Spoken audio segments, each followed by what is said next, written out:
سچائی چھپ نہیں سکتی بناوٹ کے اصولوں سے، کہ خوشبو آ نہیں سکتی کبھی کاغذ کے پھولوں سے۔ جو بہترین ڈیفینیشن اور تعریف کی ہے وہ مغل اجالا صاحب نے صاحبہ نے اس کی تشریح کر دی ہے، تو میں سمجھتا ہوں کہ مجھ سے بہتر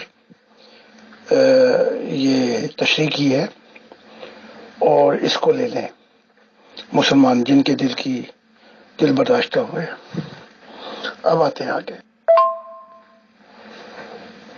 جس نے اتنی محنت کی ہو، محمد علی جناح کی طرف آتے ہیں۔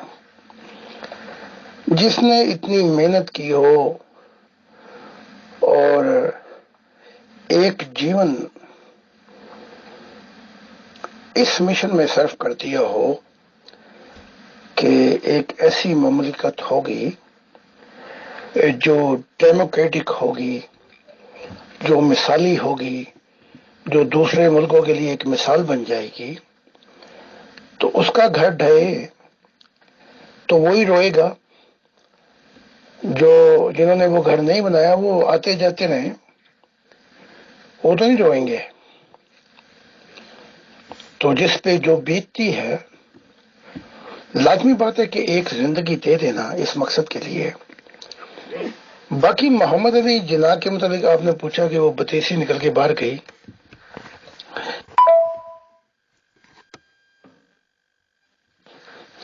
روح کا جسم جو ہے، وہ روح کی جسم کی جو ہم دیا تو روح خدا نے ہے، لیکن اس ہیرے کو ہم تراش رہے ہیں۔ اب وہ جو روح ہے اس کے اندر کیا آتا ہے، کون سے اندھیرے، کون سے روشنی یا کون سے اثرات ہیں، وہ سب کچھ اس روح میں دیکھے جاتے ہیں۔ یہ میں پہلے بتا چکا ہوں۔ اچھا، اب یہ ہے کہ وہ بتیسی گر کے باہر گری، یہ مجھے بتایا جا رہا ہے کہ تنہائی کا عالم ہے، ایک عجیب دکھ اور درد ہے روح میں۔ تو بتیسی گری، تو مضمون جو ہے وہ تمثیلی بھی ہے، اور روح کا جو جسم ہے وہ ویسے بھی ہے۔ تو یہ روح پہ یہ کیا، بلکہ کھالیں جو ہیں، روح کی جو کھال ہوتی ہے، یعنی اصل وہ ہے روح، وہ بھی گرتی نظر آتی ہے۔ جو مصیبتیں ہیں روح پر وہ بھی روشن نظر آتی ہیں۔ مثال کے طور پہ محمد عربی رسول نے کہا کہ ان کے پیٹ جو تھے وہ لٹک رہے تھے، اونٹ جو تھے وہ ان پہ چھلانگے مار رہے تھے روح کی دنیا میں، جنہوں نے سود کھایا تھا۔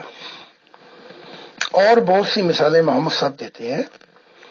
تو یہ روپ ہے روح کا، اور روح کی دنیا میں جو ہو رہا ہے، تو آپ اس کو اس مضمون سے سمجھیں گے۔ تو محمد صاحب نے اور کچھ بتایا کہ 70 گز کی زنجیر سے کھولتے پانیوں میں لٹکایا جائے گا، گھسیٹا جائے گا اور توق ڈالا جائے گا۔ یہ سب روحانی مضمون ہے۔ وہ جو مصیبتیں روح پر گزر رہی ہیں اس کا بتایا جا رہا ہے۔ اگر کہو گے تو یہ تمثیل میں کھول لوں گا محمد عربی کی۔ تو روح کی دنیا کا جو نقشہ ہے وہ کھینچنے کے لیے الفاظ چاہیے۔ تو ان الفاظوں میں نے بتایا کہ وہ بتیسی گری کہ وہ کیا مصیبت ہے اور روح پہ کیا بیت رہی ہے۔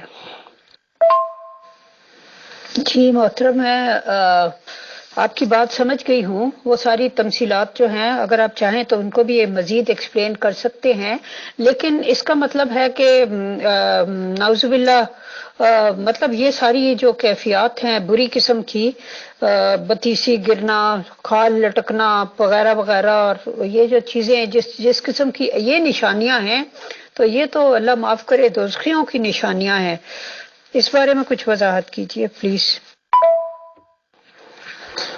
گاندھی کا چہرہ میں نے صاف دیکھا اور سفید لباس بھی دیکھے۔ لیکن آنکھیں پہ چشمہ بہت موٹا تھا، وہ خدا کی منشا کو سمجھ نہیں سکا، تو آنکھوں کا چشمہ جو ہے کم نظر آتا ہے اچھی دنیا میں۔ اب یہ جو ہے اپنا محمد علی جناح، ان کے چہرے میں دھواں زیادہ ہے اور روح صاف نہیں ہے، تو پھر میں کہوں گا کہ چال بازیاں کرنی، تو روح تو اپنے عقائد جو اندر چھپایا ہوتا ہے اثرات، وہ روح کی دنیا میں دیکھے جاتے ہیں۔ اب آتا ہوں کہ وہ 7 گز کی زنجیر ہوگی، یہ 70 سال ہیں، اور کھولتے پانی کہ وہ ناگن کی طرح زندگی جو یہاں پہ سب کچھ بنایا ہے، تو وہ ناگن ڈس گئی، تو یہاں جو کچھ بنایا جیسے وہ زندگی گزارنا چاہتے تھے، یہ اب وہ سب کچھ لے لیا گیا، تو وہ ناگن ڈستی ہے ان اندھیروں میں۔ پھر توق سے مراد یہ ہوگی کہ اتنا زمانہ ملا لیکن آسمان کی طرف نہیں دیکھا اور زندگی کے مقصد کو نہیں جانا کہ خدا کیا چاہتا ہے، تو یہ توق ہے جن سے گردنیں ٹوٹ جائیں گی۔ یہ سارا تمثیلی مضمون ہے، تو اب میں نے روح کا بتا دیا، آپ خود ہی فیصلہ کر لیں کہ کون کہاں پہ ہے۔ تو جو کچھ محمد علی جناح نے کیا مخلص طریقے سے، وہ سب کچھ روح میں آ گیا، اور روح کے مطابق پھر وہ وقتاً فوقتاً مختلف دنیاؤں میں بھیجتے ہیں۔ یہ قانون ہے، نہ آپ بدل سکتی ہیں نہ میں بدل سکتا ہوں۔ اگر یہ کوئی بدل سکتا ہے تو یہ محبت الہی کی وہ آگ ہے جو ان سارے قانونوں کو کراس کر کے پہنچ جائے نوروں کی دنیا میں۔ تو دوزخ اور جنت کا بیج جو ہے وہ انسان کے اندر پڑتا ہے، اس کے دل میں، پھر روح اس کو سیراب کرتی ہے، پھر اعمال، پھر نیتیں، پھر کیا کوشش کی، کیا نتائج نکلے، یہ سب روح پہ پڑتا ہے جا کے۔ تو روح کے بڑے بڑے عجیب حال ہیں۔ اب اقبال بتا دیتے کہ میں نے کس کس کو کبھی عرش پہ دیکھا، کبھی فرش پہ دیکھا، پھر اس روح کو در بدر دیکھا، کبھی اوپر کبھی نیچے، اور کیا کیا مصیبتیں ہیں، غم زندگی تیرا شکریہ، وہ کیا ہے شعر، کبھی عرش پہ کبھی فرش پہ، کبھی ان کے در کبھی در بدر، غم زندگی تیرا شکریہ، میں کہاں کہاں سے گزر گیا۔ تو بتاتے اقبال کہ میں کیا کیا دیکھ رہا ہوں، لیکن بتاتے تو پھر حلیہ بھی ٹیٹ ہوتا ہے اس دنیا کے اندر، پھر پتہ نہیں اقبال کی چھٹی بھی منائی جاتی کہ نہ منائی جاتی، اور اس کو پھر شیطان دجالی فتنہ، پتہ نہیں کیا کیا کہا جاتا۔ تو یہ ان کا فیصلہ تھا اقبال کا، انہوں نے اپنے فیصلے کیے اس دنیا میں، دنیا کے لیے تو یا آخرت کے لیے، وہ سب کچھ وہاں دکھا دیا گیا۔ جی محترم، بہت شکریہ۔ اب چونکہ علامہ اقبال کی بات شروع ہو گئی ہے، تو جیسا کہ میں نے عرض کیا تھا کہ وہ کچھ لکھ کے محفوظ کر جاتے تو بعد کے لوگوں کو اس کا فائدہ ہو جاتا، تو انہوں نے محفوظ بھی نہیں کیا۔ آپ کا کہنا ہے کہ اس لیے کہ لوگ بعد میں ان پر اعتراض نہ کریں اور بحیثیت شاعر ان کی قدر و قیمت عوام کی نظروں میں نہ گھٹ جائے، ان کی شہرت متاثر نہ ہو، وغیرہ وغیرہ، اس لیے انہوں نے مرنے کے بعد بھی ان ساری باتوں کو جو اللہ تعالیٰ نے ان پر رحمتیں کی تھیں اور وحی و الہام کے مرتبے سے ان کو نوازا، اور رسول پاک صلی اللہ علیہ وسلم سے ان کی ملاقاتیں ہوتی تھی اور جب وہ زندہ تھے وغیرہ وغیرہ، تو سوال یہ پیدا ہوتا ہے کہ ولی اللہ ہوتے ہوئے بھی اگر بندہ رضائے الہی کی بجائے مرنے کے بعد بھی اپنی دنیاوی شہرت اور عزت ہی کو ترجیح دے، تو اس کے ولی اللہ ہونے میں تو کچھ شک پیدا ہو جاتا ہے، کیونکہ ولی اللہ تو کہتے ہی اللہ کے دوست کو ہیں۔ وہ دوست ہی کیسا جو اللہ کی خوشنودی پر فانی مخلوق کی خوشنودی کو ترجیح دے۔ اس کی پلیز وضاحت کریں، شکریہ۔ حقیقت یہ ہے کہ میں تو خدا کا آئینہ ہوں. اگر لوگوں کو اعتراض ہے تو اپنی دھول صاف کریں اور خود جا کے اقبال سے مل لیں تاکہ دودھ کا دودھ پانی کا پانی ہو جائے. اب اگر میں سمجھ پایا ہوں آپ کا سوال، ورنہ پھر دوبارہ پوچھیں. وہ یہ ہے کہ اقبال اب تو بتا رہے ہیں، اب تو کوئی چیز نہیں چھپا رہے، اب تو مجھے صاف صاف بتا رہے ہیں ہر چیز، تاکہ ان کا ہی پیغام ان کے چاہنے والوں کو پہنچا دوں. باقی اگر اس دنیا میں چیزیں نہیں کھولی تو اقبال شیخ عبد القادر جیلانی سے تو بڑے نہیں تھے، جنید سے تو بڑے نہیں تھے، داتا علی حجیری صوفیہ سے تو بڑے نہیں تھے. تو جب وہ ہضم کر گئے سارا کچھ تو اقبال کیا چیز ہے؟ تو جو بھی مسلطیں تھیں اس کی اس دنیا میں وہ تو اب کھول کھول کے بتا رہے ہو، اور باقی اور صوفیہ بھی اب بتا رہے ہیں کیا ہوا. تو اب تو وہ تیر کمان سے نکل چکا ہے. دنیا میں ان کی کیا مسلطیں تھیں اور وہ کیا چاہتے تھے وہ آپ کے سامنے میں نے رکھ دی. ان کی روح اس پہ کیا بیت رہی. جی محترم، ٹھیک ہے، جو بھی آپ نے فرمایا ظاہر ہے آپ ملتے ہیں، آپ کو زیادہ پتا ہے. ہمارے تو ذہن میں جو سوال پیدا ہوتا ہے ہم یہاں پوچھ لیتے ہیں کیونکہ سوال کرنے کے لیے.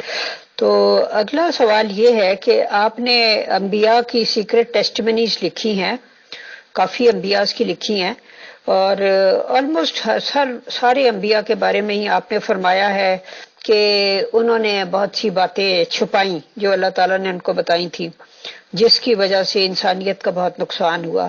تو جب آپ ان کی سیکرٹ ٹیسٹمنیز لکھ رہے تھے، ان کے حالات قلم بند کر رہے تھے سامنے بیٹھ کر، تو آپ نے ان سے یہ سوال نہیں پوچھا کہ آپ لوگ لکھ کے چھوڑ جاتے؟ اگر آپ کو لگتا تھا کہ بتائی نہیں جا سکتی تو آپ لکھ کے چھوڑ جاتے تاکہ بعد میں آنے والی نسلیں اس سے فائدہ اٹھاتی. کیا آپ نے پوچھا؟ اگر نہیں پوچھا تو پھر اب ملاقات ہو تو پھر آپ پلیز پوچھیے گا.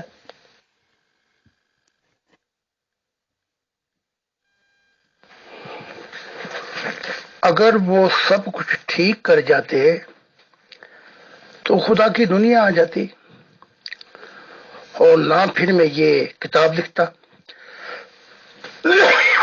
خدا مجھے کسی اور منصب پہ فائز کرتا دل کی ترجمانی کے لیے.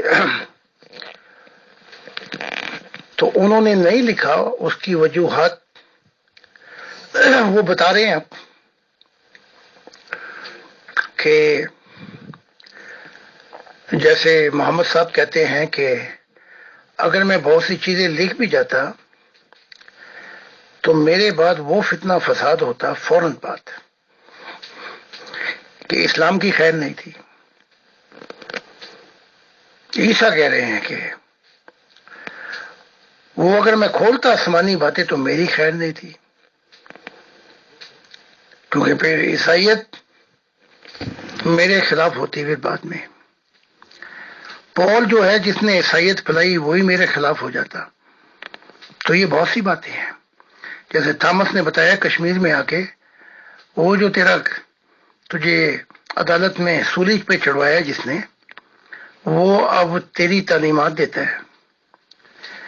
تو سوال اٹھتا ہے کہ کیوں نہیں چلے گئے وہاں پہ کہ میں جا کے پول سے بات چیت کروں، اور غم زدہ مسکراہٹ کے ساتھ خاموش ہو کے بیٹھ گئے کشمیر میں. چلے جاتے پول سے بات چیت کرنے کے لیے تو وہ پھر اپنا متنفر ہو جاتا کہ میں جس کی تعلیم دے رہا ہوں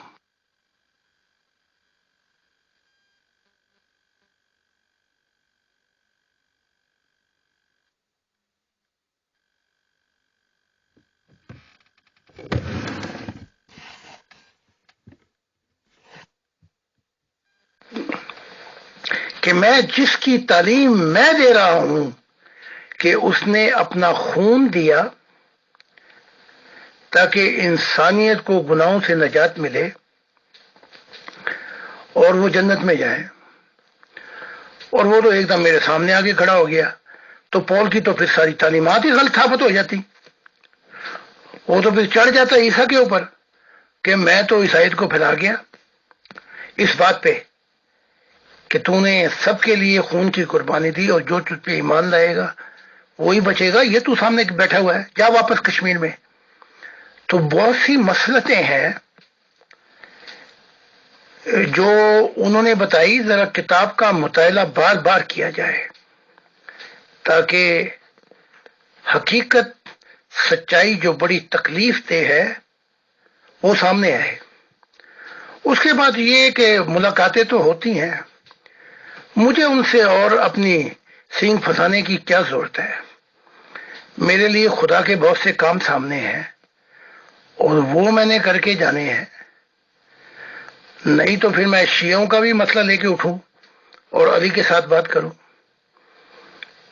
پھر میں اور بہت سے مسائل ہیں. میری زندگی اس میں ضائع نہیں ہونی چاہتی. جو کچھ بتایا، لکھ دیا، ان کی مصلحتیں بھی لکھ دی، ان کی نیتیں بھی لکھ دی، اور وہ کہاں کہاں ہیں وہ بھی لکھ دیا. تو وہ رات گئی بات گئی، آگے تو صرف ہمارے مسائل خدا کے بعد ختم ہو جاتے ہیں. خدا کی فاؤنڈیشن تیار ہو جائے بس، اس کے بعد ہمارے سارے مسائل حل ہو جاتے ہیں. جی محترم، آپ نے بالکل درست فرمایا کہ کون کون سے مسئلے کو سلجھایا جائے، لیکن بہرحال جب یہاں لوگ آپ کا یہ سوال جواب کا سیشن اٹینڈ کرتے ہیں تو پھر ظاہر ہے ان کے ذہنوں میں سوال بھی پیدا ہوتے ہیں. اور آپ کو پتہ ہی ہے کہ کسی کو ماننے کے لیے لوگوں کو ذہنوں میں سب سے پہلے تو کلیئرٹی ضروری ہوتی ہے. تو ایک اور سوال کسی نے بھیجا ہے کہ انہوں نے کہا ہے کہ پچھلے پروگرام میں آپ نے کہا تھا کہ پال کی روح آج بھی جنت میں یا جہاں بھی اچھی جگہ میں ہے وہاں پہ تڑپتی ہے، کہ وہ مطلب پہلے حضرت عیسیٰ پہ ایمان کیوں نہیں لا سکا، یا شاید خدا سے دوری کی وجہ سے، یا جو بھی وجہ ہے. تو سوال یہ پیدا ہوتا ہے کہ کیا پال نے عیسائیت میں تثلیث کی بنیاد نہیں رکھی تھی جس نے خدا تعالیٰ کی توحید کو ہی مشکوک کر دیا، اور پھر محمد رسول اللہ صلی اللہ علیہ وسلم کے ذریعے توحید کو دوبارہ خالص کیا گیا؟ تو پال کا تو یہ بہت بڑا کرائم تھا.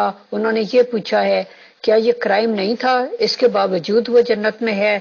تو پلیز اس کی ذرا وضاحت کیجیے. شکریہ.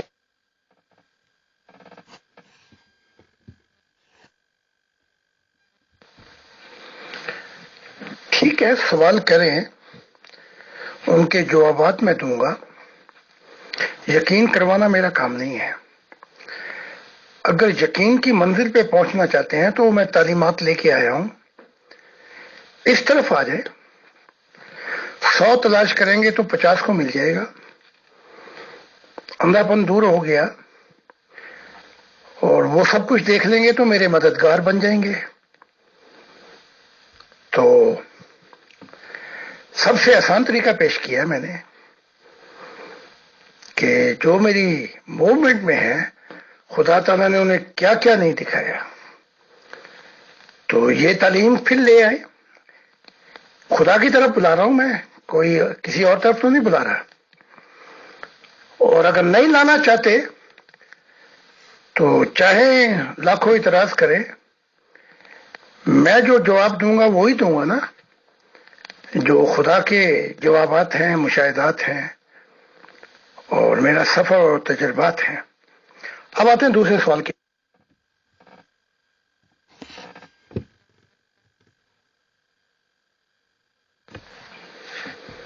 کون سا جنتوں میں بیٹھا ہوا ہے، ایک کچھ خاص وقت ہوتا ہے، اس کے بعد وہ بھی نیچے، کبھی در بدر، کبھی ان کے در.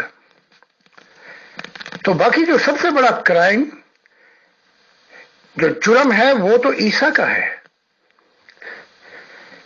کہ اس نے خدا کی باتیں اگر کھول دیتا تو اس سے بڑے مسیح آ سکتے تھے. اس کی جو محبت تھی اس نے صوفیوں کی طرح راز میں رکھی اور اپنی محبت کا پردہ چاک نہیں کیا. چلو یہ تو مان لیتے ہیں دنیا میں جب کوئی محبت ہوتی ہے کسی سے تو وہ اس کو راز میں رکھتا ہے،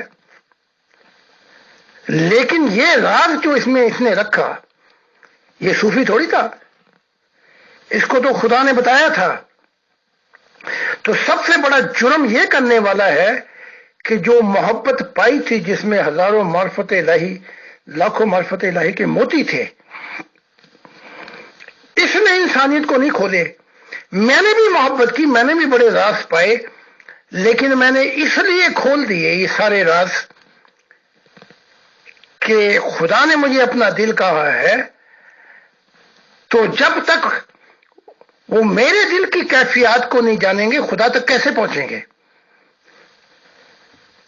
تو اس کا جو جرم ہے وہ یہ سب سے بڑا ہے کہ خدا کی دنیا نہیں آئی. تو پول کون ہوتا ہے؟ جب خدا کی دنیا نہیں آئی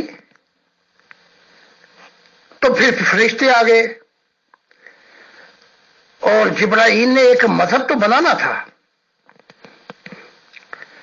یہ تو خونی ہے، قاتل ہے عیسائیت کا، اور عیسیٰ کو بھی قتل کرنے والا، عدالتوں میں پہنچا کر اس کا مشن خراب کرنے والا یہی ہے. ہزاروں عیسائیوں کو مارا، لیکن شریعت پہ پورے سچے اور مخلص دل سے چلتا تھا. تو جبرائیل نے اس کو چانس دیا، اس نے چانس لے لیا. اور جو جبرائیل نے کہا کہ ایک مذہب بنا اس لیے ٹرینٹی کے اوپر، کہ جو ایمان لائے عیسیٰ کے اوپر کہ اس نے خون دیا انسانیت کے لیے، اس کی نجات ہو. تو عیسائیت مذہب اور اسلام کا آنا جو ہے وہ جرم اصل میں عیسیٰ کا ہے. تو اسی طرح محمد صاحب پہ بھی یہ بات لاگو ہوتی ہے کہ جو 30 سال کے بعد تعلیمات کہی جا رہی کہ بتا، اگر وہ بیان کرتے ہیں تو پھر اسلام کی خیر نہیں. تو وہ مذہب بنوانے والا کون ہے؟ وہ تو جبرائیل ہے. تو الزام جبرائیل پہ جاتا ہے. تو مذہب تو انہوں نے بنانا تھا کہ آگے سے پھر مسیح نے آنا تھا. جب محمد صاحب نہیں لا سکے خدا کی دنیا، تو مذہب تو وہ فرشتوں نے بناتے ہی بناتے ہیں. تو اس میں پھر پول کی بیچارے کی کیا غلطی؟ اس نے وہی کیا جو جبرائیل نے کہا.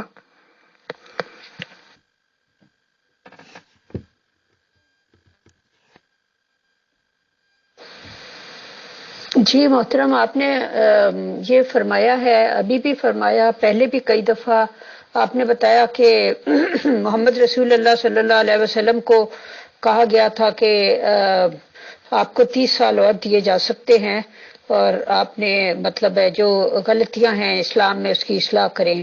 اور انہوں نے چاہا بھی اور کاغذ قلم کے لیے کہا کہ لاؤ میں کچھ لکھ دوں، تو لیکن نہیں لایا گیا وغیرہ وغیرہ. اور وہ نہیں، مطلب انہوں نے وہ پھر قبول کیا اس ڈر سے کہ مزید خرابیاں پیدا ہوں گی اور لوگ آپس میں قتل و غارت شروع ہو جائے گا. تو سوال یہ پیدا ہوتا ہے کہ وہ کہتے ہیں نپ دا ایول ان دا بڈ، کہ جو اسٹچ ان ٹائم سیوز 9، کہ برائی کو جب کومپلی ہو تو تبھی دبا دیا جائے، ختم کر دیا جائے، یا ایک ٹانکا جو ہوتا ہے وہ اگلے 9 ٹانکے وقت پہ لگا لیا جائے تو 9 ٹانکے جو ہیں وہ لگانے کی مشقت سے بندہ بچ جاتا ہے. تو یہ ساتھ ساتھ ہی کیوں نہیں اللہ تعالیٰ نے، اگر غلطیاں ہو رہی تھیں تو ساتھ ساتھ ہی کیوں نہیں اصلاح کر دی اللہ تعالیٰ نے یا حضرت جبرائیل علیہ السلام نے؟ یہ سوال میرے ذہن میں یہ آپ کی آڈیو سنتے ہوئے پیدا ہوا، تو پلیز اس کا جواب دیجیے. Thank you.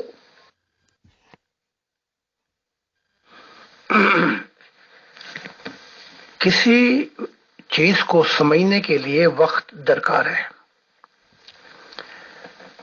تو پہلے تو ان عربیوں کو جو جانور تھے بندے کا پتر بنانا تھا، انسان بنانا تھا. وہ مطلب اپنا کام کر رہا تھا. ایک بڑے مقصد کو حاصل کرنے کے لیے چھوٹے مقصد کو قربان کر دیا جاتا ہے. ان کی حکمتیں فرشتوں کی، ان کی سوچ بڑی عجیب ہے. پھر جب وہ وقت آیا جہاں دوسرا مشن دینا تھا، ان تمام امتوں کو ایک امت بنانا تھا، یہ مشن تھا. عائشہ جاتی روم کے اندر، عائشہ بی بی محمد صاحب ان کے ساتھ جاتے اور بڑی طاقتوں سے ملتے. پھر اس کے بعد جو دوسرا مشن تھا انسانی گروتھ کا، وہ شروع ہونا تھا. اب مسئلہ جو تھا وہ یہ تھا، محمد صاحب دیکھ رہے تھے، محمد عربی،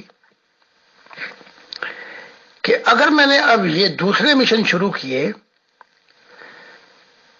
تو دونوں طرف ہمارے ہی خونی رشتے ہیں، تو دونوں طرف سے اپنے ہی اہل بیت اور قریبی جو خونی رشتے ہیں وہ مارے جائیں گے، قتل ہو جائیں گے، برباد ہو جائیں گی. پھر اسلام کا کیا ہوگا؟ تو یہ بہت سے سوچیں تھی. کیونکہ خدا کی ذات جیسے ایک کام کر لو تو پھر دوسرے کام کی طرف وہ آپ کو کہتی ہے. تو 3 سٹیپ میں تو آپ فیل ہو گئے، تو آپ کو چوتھا سٹیپ دے دیا جائے. 5ویں میں فیل ہوئے جا رہے ہیں تو میٹرک کا سرٹیفکیٹ آپ کے ہاتھ میں دے دیا جائے کہ جا کے میٹرک پاس کر لو. بھئی وہ تو 6ٹھی میں جائے نا پہلے. تو پورا جو مشن ہے وہ حکمتوں کے اوپر ہے. اور میں پہلے کہہ چکا ہوں کہ ہر نبی کی روحانیت چوں چوں بڑھتی جاتی ہے وہ رازوں پہ سے پردے ہٹائے جاتے ہیں.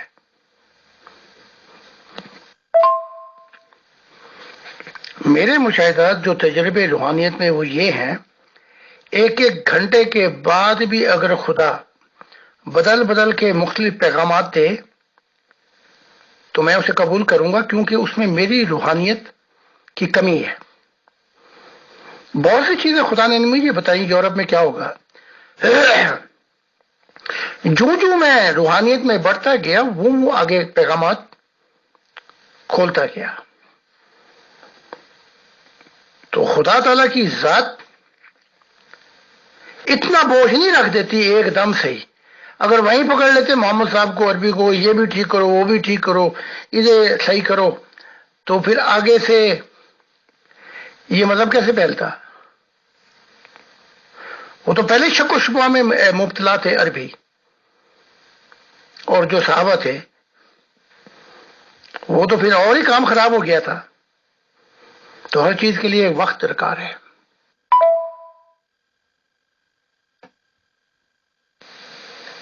جی محترم، شکریہ. ابھی اس کے بارے میں مزید سوال ہیں، لیکن میں اس کو یہیں چھوڑ دیتی ہوں اور اگلا سوال اس سے الگ کرتی ہوں. بہت سے مشہور و معروف صوفیہ کرام کا ذکر تذکرۃ الاولیاء اور تذکرۃ الغوثیہ اور دیگر کتب وغیرہ میں آیا ہے، اور ان کی حیرت انگیز کرامات بھی درج ہیں. تو کیا آج کل کے زمانے میں بھی ایسے صوفیاء موجود ہوتے ہیں؟ اور اگر ہوتے ہیں تو ان کی پہچان کس طرح ہو سکتی ہے؟ شکریہ.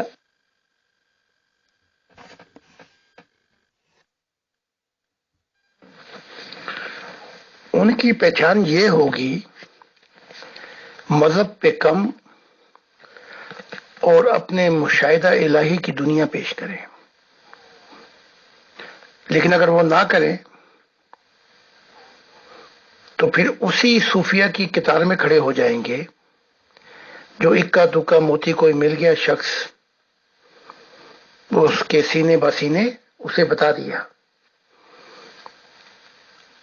اور جو ہمارا دور ہے اس میں تو صوفیہ کی اور بھی بہت کمی ہے کہ جب خدا نے دیکھا کہ یہ صوفیہ مشاہدات الہی اور جو منظر نامہ ہے، سفر ہے، وہ اسلام کے فریم میں لے کے آ رہے ہیں اور پرانی دنیا کو نئی دنیا میں ملا رہے ہیں، تو وہی کہنا ہے کہ عیسیٰ نے کہا 2 شرابیں جو ہیں ایک مشک میں نہیں ڈالی جاتی، مشکیں پھٹ جاتی ہیں. تو یہی صوفیوں کا حال رہا. پرانی دنیا بھی ساتھ لے کے چلنی ہے، نئے مشاہدت الہی کی دنیا بھی ساتھ لے کے چلنی ہے. تو جو پہچاننے کی کہ وہ کیا ہے، وہ خدا کی طرف سے آتا ہے اور مشاہدہ الہی کی چیزیں آپ کے سامنے رکھتا ہے، تو سمجھ لیں کہ یہ ولی اللہ ہے اپنے وقت کا۔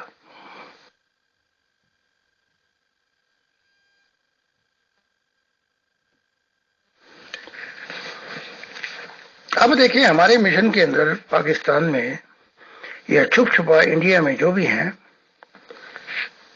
وہ کسی نہ کسی طریقے سے بتا رہے ہیں خدا تعالیٰ کے مشاہدات، مشاہدے، تجربہ، سفر، یہ نشانی ہے اولیاء کی، یہ نشانی ہے صالحین کی، یہ نشانی ہے صدیق کی، اور اس کا اعلیٰ جو درجہ ہے وہ نبوت ہے۔ تو میں نے اپنے ماننے والوں کو کہا ہوا ہے چاہے کیسے ہی حالات ہوں، ہر کسی صورت میں بتانا ضرور ہے، ورنہ اس کا بوجھ تم پہ پڑے گا۔ اور پھر خدا کی زمین بڑی لمبی ہے، جیسے جنید کو کہا گیا تھا، وہ چھوڑ کے بغداد کے ایک نکڑ میں بیٹھ گیا اپنی جان بچا کر، وہ سفر کرے، خدا کی زمین بڑی لمبی ہے، جیسے خدا نے مجھے سفر کرایا، چھوڑ اس مذہب کو، کلچر کو، ٹریڈیشن کو، سفر کر، میں تجھے، اور میری زمین بڑی وسعت میں ہے، وسیع ہے، میں ادھر لے کے تجھے چلتا ہوں۔ جو ولی کامل یا کوئی ہو صدیق، صالحین، نبی، خدا کی باتوں پہ چلتا رہے، اپنی منزل پا لیتا۔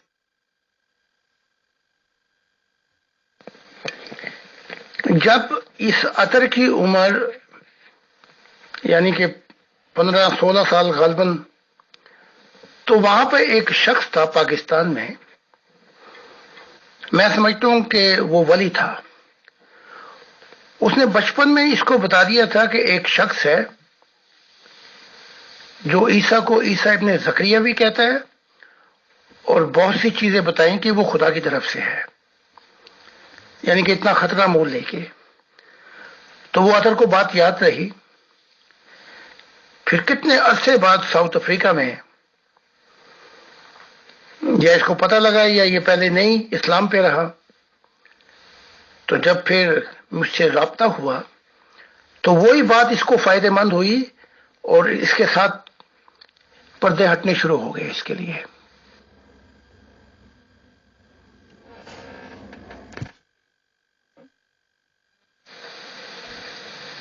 جی محترم، اگر اس طرح کی کوئی گائیڈنس ہو کسی کو تو وہ فائدہ دے جاتی ہے۔ اگلا سوال میں نے یہ پوچھنا ہے کہ اسلام کے فریم ورک میں تو صوفیہ آتے رہے اور بہت سو کو ہم جانتے بھی ہیں، میرا مطلب ہم نے بکس میں ان کا تذکرہ پڑھا ہے، لیکن میرا مطلب یہ تو ایک ایسا درجہ ہے صوفیہ ہونے کا کہ یہ تو ہر مذہب میں ہی میرا خیال ہے موجود رہے ہیں۔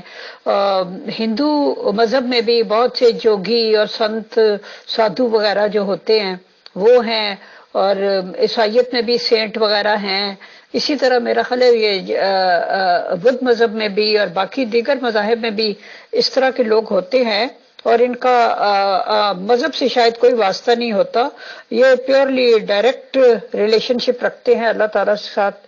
کیا ایسا ہے؟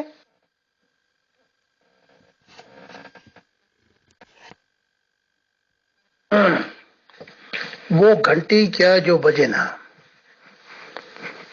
وہ نغمہ کیا جو گایا نہ جائے، اور وہ محبت کیا جو دل میں رہے اور دی نہ جائے۔ ان سب ولیوں کو بلایا گیا تھا آگے کی طرف، لیکن یہ وہیں بیٹھ گئے۔ بدھ کہتے ہیں کہ مجھ سے پہلے بہت بت تھے جن کو خدا نے یہ درجات دینے چاہے، اور وہ جنگل سے باہر نہیں نکلے، وہیں اپنی دنیا بسا لی۔ میں تھا تو بدھ میرا نام اس لیے پڑ گیا کہ جب مجھے میں نے آگے بڑھ کے وہ انعامات لیے اور پھر جنگل سے باہر آیا، پوری سوسائٹی اور قوم سے کنفرنٹیشن لی، اس لیے میرا نام بدھ پڑ گیا. بس فرق اتنا ہے. صوفیوں نے فقط اپنی نجات یا اپنا رشتہ تعلق قائم کیا. روح کی دنیا میں انہوں نے دیکھ لیا کہ جو ملا وہ بہت کم تھا، اور اس کے بعد ان پہ کیا بیتی یہ علیحدہ داستان ہے.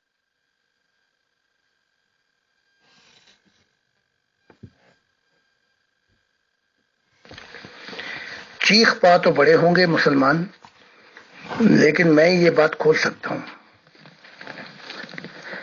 جب تک اس کا خدا نوکر بنا اس عبد القادر جیلانی کا،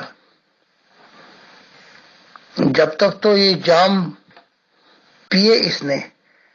جب اسے یہ کہا کہ چھوڑ اس اسلام کو، میں تجھے نئی دنیا دیتا ہوں اور نیا منصب دیتا ہوں مسیح کا، تو وہاں ٹائر پنچر ہو گیا. وہاں سوچنا شروع کیا میں کیسے محمد رسول سے بھی بڑا ہو سکتا ہوں. بس وہاں پہ نور تو چلا گیا، دھواں آ گیا. کہاں نوکر بنا ہوا تھا کہ خدا، کہاں اسے سانپ بنا دیا اس شیخ عبد القادر جیلانی کو. تو ہر ایک سانپ کا یہ روپ اختیار کر جاتا ہے اور سانپ کی شکل دکھائی دیتا ہے. تو اب یہ باتیں کھولی جائیں گی تو پھر طوفان مچائیں گے، دیکھو جی ہمارے غوث اعظم کو یہ کہہ دیا وہ کہہ دیا. لیکن یہ میں نے چیزیں لکھ بھی دی ہیں، لیکن آج موقع تو میں نے کہا بتا بھی دوں.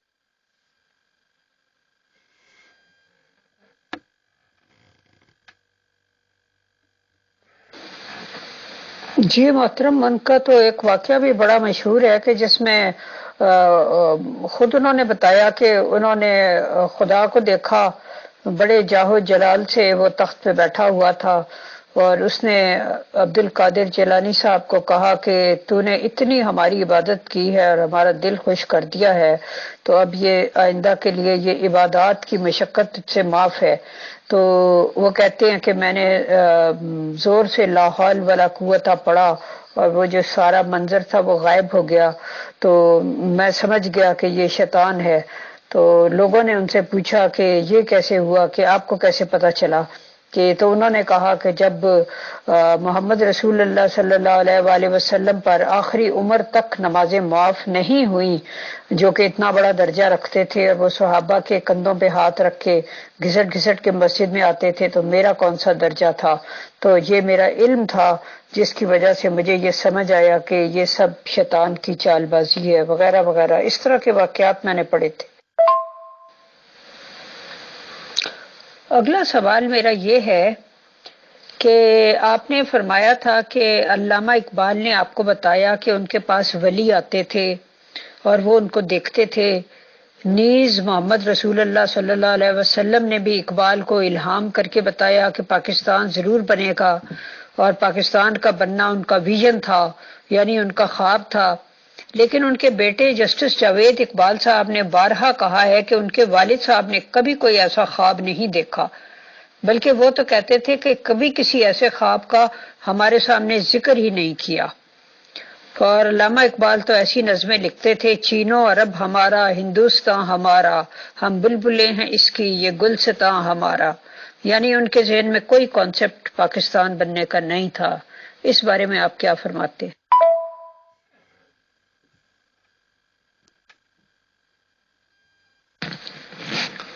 وہ بھی آج تک لا حول ولا قوت ابھی بھی پڑھتا ہے، اور اب اس کا بھائی بند بھی آ گیا ہے مرزا غلام احمد قادیانی.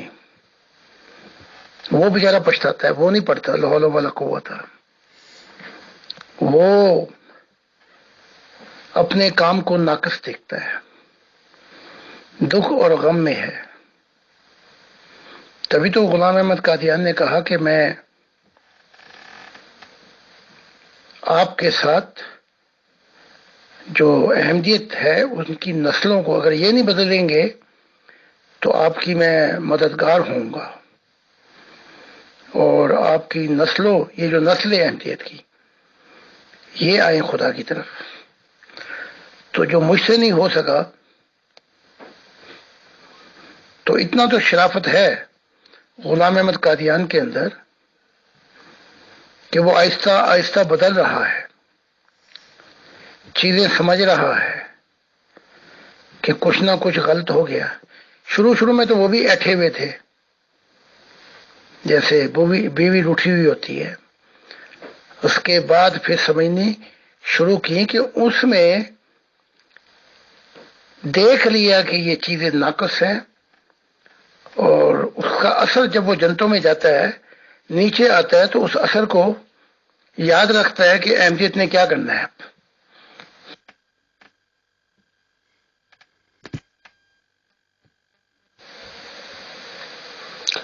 اگلا سوال میرا یہ ہے کہ آپ نے فرمایا تھا کہ علامہ اقبال نے آپ کو بتایا کہ ان کے پاس ولی آتے تھے اور وہ ان کو دیکھتے تھے.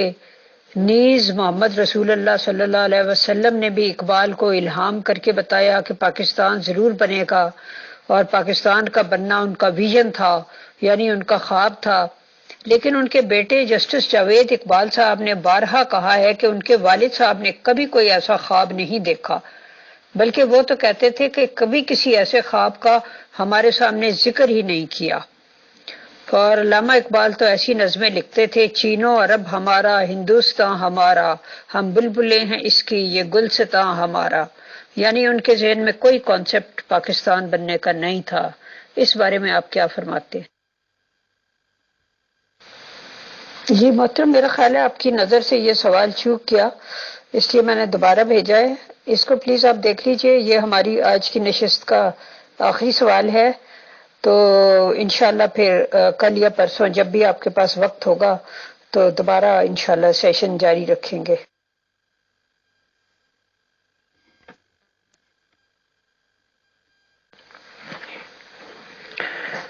سب سے زیادہ محبت عائشہ سے تھی، عائشہ بیوی سے، محمد عربی کی.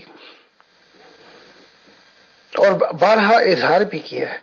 جب سوال کیا گیا کہ کس سے سب سے زیادہ محبت ہے، تو کہا عائشہ سے. اب جب معراج سے واپس ہوئے تو عائشہ نے پوچھا کہ کیا آپ نے خدا کو دیکھا ہے؟ کہا میں نے خدا کو نہیں دیکھا. کیا جھوٹ بولا؟ نہیں، مسئلہ تھی اس میں. گھر سے باہر نکلے حجرے سے تو عباس نے سوال کیا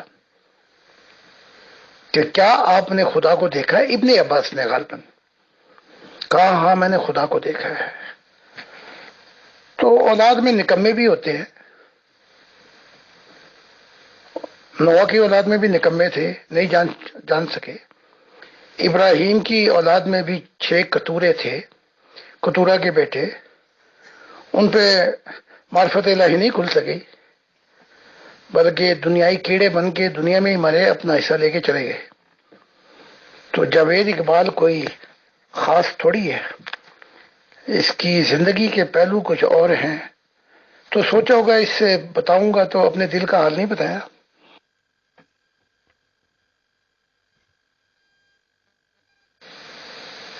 جی محترم، میں تہہ دل سے آپ کی شکر گزار ہوں کہ آپ نے ہمارے بہت سے سوالوں کے جواب دیے. بہت سے سوال باقی ہیں، تو انشاءاللہ جیسے ہی آپ کو موقع ملے گا، آپ کو ٹائم ملے تو آپ بتا دیجیے گا، پھر ہم انشاءاللہ ایک اور نشست ارینج کر لیں گے. تو آپ کی تشریف آوری کا بہت بہت شکریہ.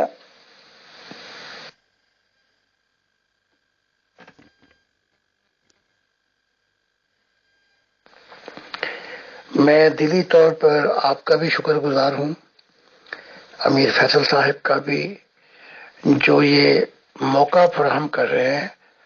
یہ ڈیموکریٹک گروپ ہے اور ہر کسی کو موقع فراہم کر رہے ہیں کہ وہ اپنے سوالات، اپنے نظریات، اس کے جواب پیش کرے. اور پیور ڈسکشن ٹیم کا بھی بہت شکر گزار ہوں دلی طور پر. خدا حافظ. اگر خدا نے چاہا تو کل پھر کوشچن آنسر ہوں گے. Mohtram Zahid Khan Sahab, admins team of Pure Discussion Group, present admins team and all dear group members of Pure Discussion Group,